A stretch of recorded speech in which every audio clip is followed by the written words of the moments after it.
اور اگر تمہیں شیطان کی جانب سے کوئی وسوسہ پیدا ہو تو اللہ کی پناہ مانگ لیا کرو، بے شک وہ سنتا ہے، جانتا ہے، اور رات اور دن اور سورج اور چاند اس کی نشانیوں میں سے ہیں۔ تم لوگ نہ تو سورج کو سجدہ کرو اور نہ چاند کو، بلکہ اللہ ہی کو سجدہ کرو جس نے ان چیزوں کو پیدا کیا ہے، اگر تم کو اس کی عبادت منظور ہے۔ پھر اگر یہ لوگ سرکشی کریں تو اللہ بھی ان سے بے نیاز ہے، کیونکہ جو فرشتے تمہارے پروردگار کے پاس ہیں وہ رات دن اس کی تسبیح کرتے رہتے ہیں اور کبھی تھکتے ہی نہیں۔ اور اے بندے،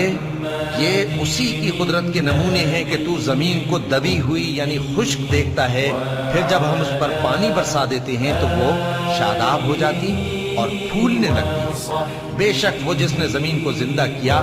وہی مردوں کو زندہ کرنے والا ہے، بے شک وہ ہر چیز پر قادر ہے۔